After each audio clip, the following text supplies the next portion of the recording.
I'm Paul Jensen. And I'm Paul Donnett. Today we're going to be talking about sex. God. Superheroes. Sex, God, and superheroes. That's going to be our episode. Sexuality in cinema, it's always a taboo subject. It always creates debate, controversy. It's interesting how, you compare European film versus North American film, Hollywood film. Hollywood, they tend to be a little bit nervous about sexuality in movies. The film world is abuzz with a new spring release of Lars von Trier's NYMPHOMANIAC, Volume 1 and 2.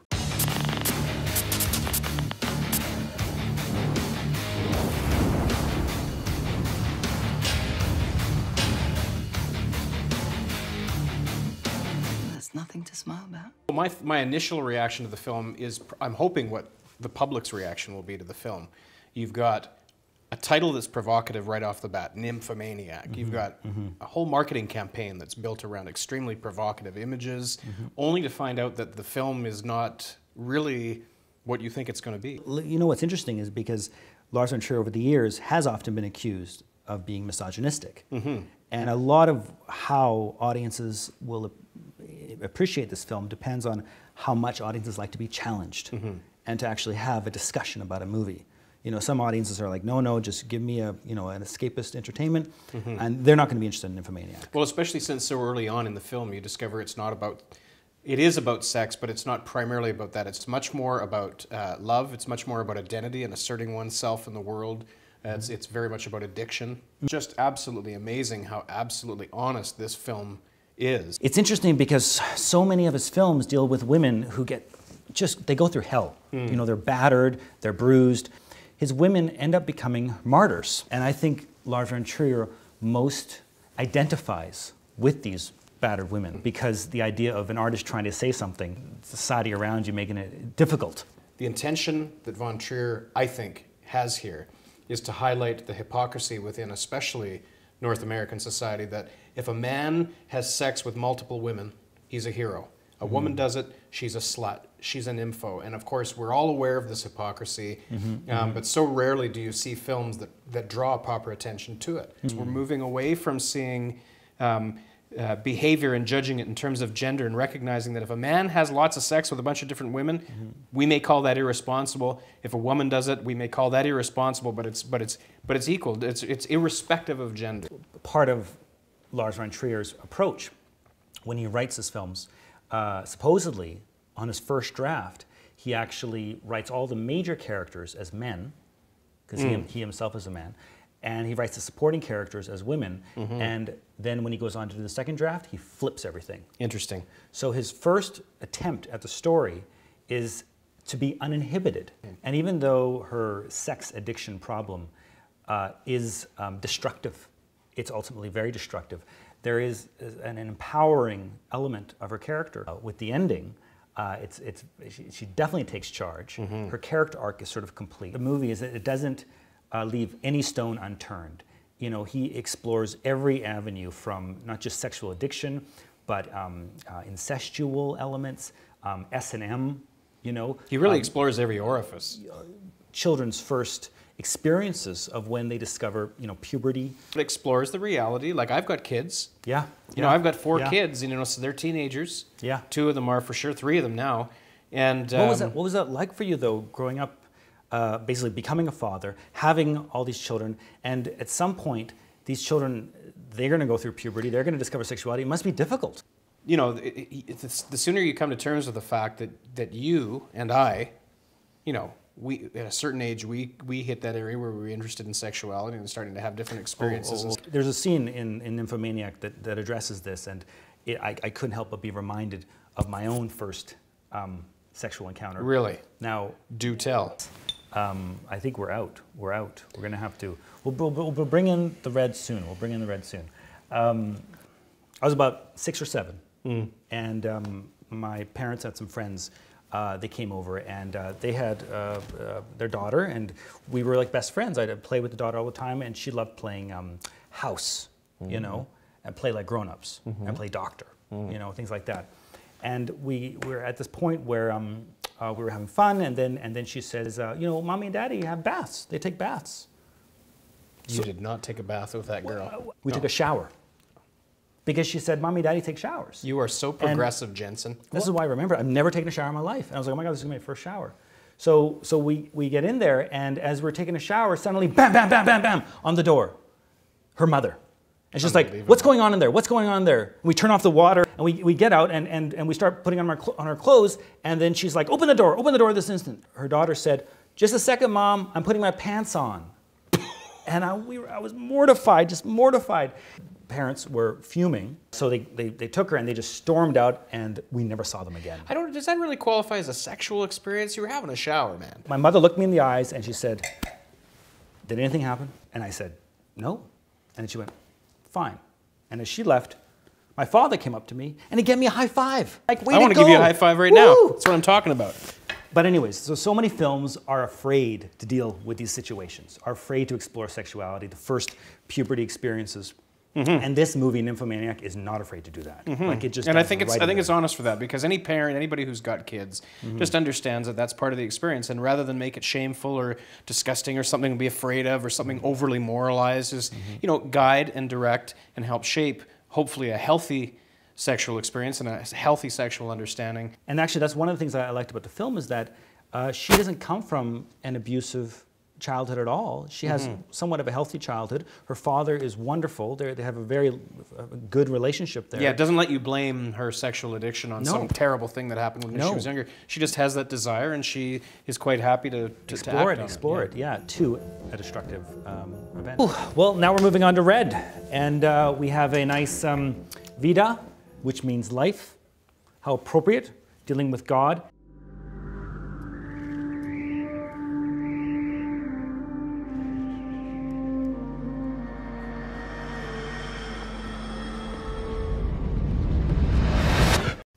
Cheers.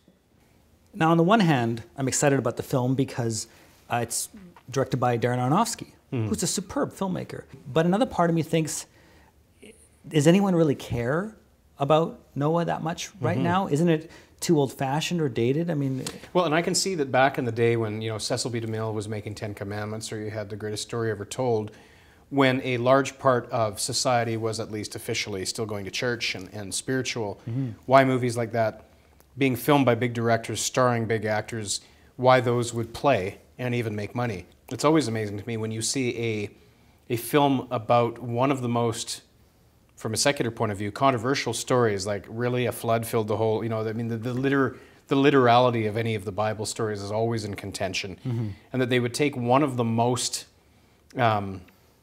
questionable stories, certainly one of the most meaningful stories to people of faith, which is of course where all the controversy is coming from. Well, it's amazing to me how there's so many people that get so offended so easily when it comes to religion and God. It's like, what are they afraid of? One day, if man continued in his ways, the Creator would annihilate this world. I guess there are people out there that believe still in God, but personally, here in Vancouver, Canada, in my circle of friends, nobody believes in God anymore. What interests me is what about this film is going to unite people of faith with people who are not of faith. Because both people are going to be sitting in the theater. You're going to have some people in the theater who are going to be watching this movie going, yeah, this really happened. And this is a story of faith no matter what, and God punishing the evildoers and whatever else. And other people in the theater going, this is crazy. God creates the world, and a few hundred years later, it's already so terrible he has to drown the whole thing, and then it gets even worse after that, and he says, oh, well, I tried. And this is where I sort of have a problem with people who believe in God so literally. I mean, and they talk about the afterlife and going to heaven. And I'm like, are you for real? This is the 21st century. So in the first few years that I was a pastor, what was really amazing is that I took the book very literally. And these stories were not just allegory and metaphor, they literally happened. And then at some point I thought, really? They literally happened? And I went the other extreme where I went, the whole book is bullshit and I have no use for it in my life anymore, it's just crap. Then I came to a point where I realized maybe that's being unfair to this book. Maybe this book only ever wanted us to read it like we would read any other bit of fiction. Maybe I can read these stories and there is some value in metaphorical and symbolic terms that may help me in my journey. When I suddenly could approach the Bible that way and relate to it as a meaningful book, but not the book. Well, yeah. Then I think it was healthier than that, and that's probably how I'm going to watch Noah. In the future, we're going to get to a point where there is no religion. you know, and these stories will be simply what they are. They're stories. I don't think that'll ever happen. I don't think we'll ever come to a point. I think the religious impulse in I understand why you say that. I think the religious impulse in humanity is too strong. That dichotomy that exists within society, there will always be people who want to explore the fullness of the human experience, and there will always be people who are afraid of doing that and will need to appeal to something else. But you look at the most progressive countries in the world, the most forward-thinking countries in the world, they've pretty much taken religion out of the equation, and they're the future, you know, and eventually, and the countries that are most, how shall I say, old-fashioned or primitive are the ones clinging to religion so strongly. I agree. Out of fear. But I think they come from a deep human desire to achieve some kind of transcendent experience that goes beyond just what we see and hear every day. And I think that's what sex, God, and superheroes have in common. All three of those things we're reviewing today represent human beings reaching out for something deeper than what we experience in the day-to-day realities of life, and a desire for, you know, for our life to mean something more, for it to have had some significant importance now and after we're gone. Yeah, I often use God and religious stories in my lectures talking about film, not because I want to take people to take it literally, but I want them to take it metaphorically. They are good stories to get points across. This is why Ridley Scott talked about it with Prometheus. He's a total atheist, but he felt that referencing kind of spiritual journeys is very useful because they're a way for us to understand ourselves. Now I'm going to play devil's advocate to you for a minute. If there is a message in the Noah story, the idea that we cannot continue to treat our planet badly without a hello. You can't treat your planet badly? What are you talking about, the planet? You can't treat, I don't know what I was saying. You can't treat the planet badly without eventually it flooding, everybody's dead. So what's your favorite religious film? You freak? Oh. Indiana Jones and the Last Crusade. I beg your pardon? It's a total spiritual movie. Spiritual. Well, you know, they're searching for the Holy Grail and everything. It's Indiana Jones. How can you not love Indiana Jones? Look. Don't get me, I love Indy, but your favorite religious film is Indiana Jones and the Last Crusade? You know, at the end of the movie, when Indy's hanging on to his dad, you know, Sean Connery, right? He's hanging on, he's reaching for the Grail. And there's that great moment where for the whole movie, his father's saying, Junior, Junior, Junior, right? In a kind of a condescending, patronizing way. And he shows him the respect that he always wanted. And he says, Indiana, Indiana. And Indiana Jones realizes, okay, let it go, let it go. So he lets go of the conscious desire, which is the goal, to get the Grail, and he gains the unconscious desire, which is he always wanted to have a relationship with his father, you know?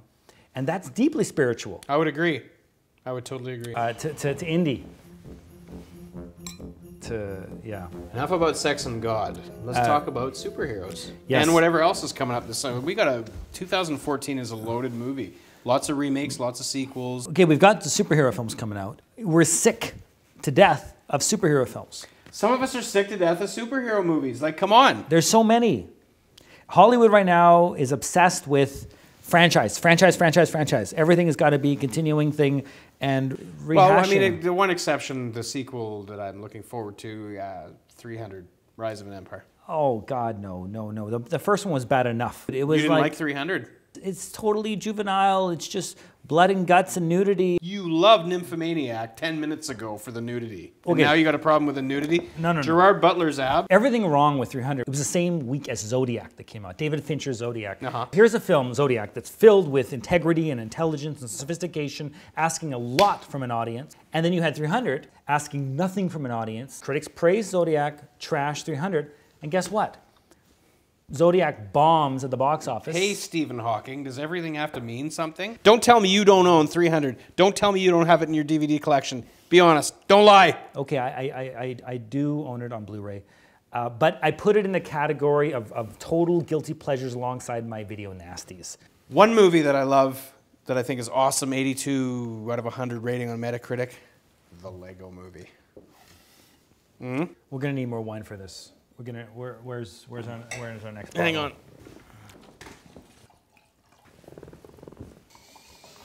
So the Lego Movie has kick-ass animation, excellent product placement. Wicked songs. I don't agree with product placement at all. I don't understand why they need to have the constant pacing of the film be so ridiculously fast. In the theater, I'm sitting there for an hour getting these images, like kaleidoscopic, all these images in 3D. Next door in the theater, they were showing Miyazaki's The Wind Rises. That's more of a mature pacing. I would even go so far as saying the Lego movie is damaging to young kids. Did you have a childhood? Were you raised by wolves? I like wolves. You know the moment where we are in the real world. I will admit that took me out of the movie a little bit. It totally took me out of the movie. It kind of ruined the film for me because it felt like I had been on a roller coaster ride, a nauseating one, for over an hour, and then just when you get a glimpse of the real world in the film, you're like, okay, whoa, it's like coming down off of a drug trip. Here's what I loved about the movie, is you had two contrasting empires. You had the empire ruled by Lord Business, that was actually a dictatorship posing as a capitalist democracy. 1984, George Orwell. Yeah, except more Aldous Huxley Brave New World, because everybody was induced with pleasure and being secretly controlled. You know, do what I say or I'll put you to sleep, but don't forget it's Taco Tuesday. But you also had the opposing empire where everybody was totally uniquely different, utterly unlike everybody else. And they were so focused on being special and different that was just a different kind of dictatorship. And somewhere in the middle is just be yourself. I'm just a regular, normal guy. You have the ability to be the special because I believe in you. Help, help! Oh, help, help! Paul Jensen was denied a childhood and now he only watches Danish films. Oh, this is a major emergency. We better call in the reserves.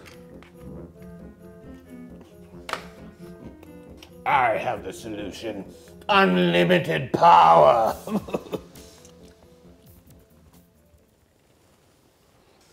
Indiana Jones isn't a superhero, dude. Oh. Got a lot of superhero movies coming out. What do we got? Captain America. Amazing Spider-Man 2. X-Men, Days of something or other. Future Past, that's right. Days of Future Past. Guardians of the Galaxy. Yeah, but what do you the X-Men films? I mean, they're a whole you know, subject on their own. I love the X-Men films. This guy right here. And the next superhero for me, what are you doing? Tell me about the X-Men films. Number one, the thing I dig about the X-Men films, this is like a segue, this is like an aside. The thing I like about the X-Men films is no spider is giving them superpowers, no gamma radiation. It's like the next stage in human evolution. Yeah. You know, that's what's happening next. I'm excited about the new one because you get to see Ian McKellen and Patrick Stewart together again with the young Patrick Stewart and Ian McKellen, and they go back and forth, back and forth, back awesome. and forth. No! Unlimited power. Yeah, I gotta show you something there. Where are you going?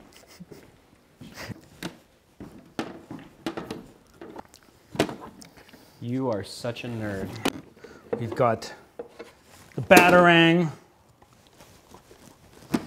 No, that's awesome. Batman.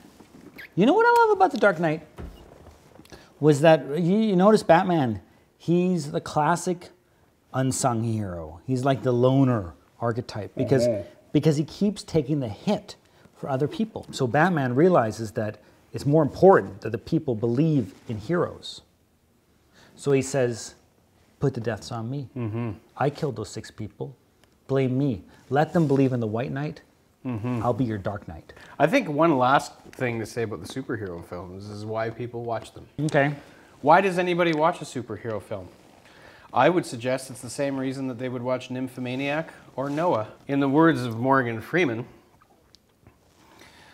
all of us look for some meaning in our life. And if we can't find it, we'll create it. And when we create it, we then live it, and that becomes our life. What movie is that from? I don't know, but he said it for sure. He said it? Cheers. Cheers to this. Dude, do you think they're ever gonna pay us for this shit?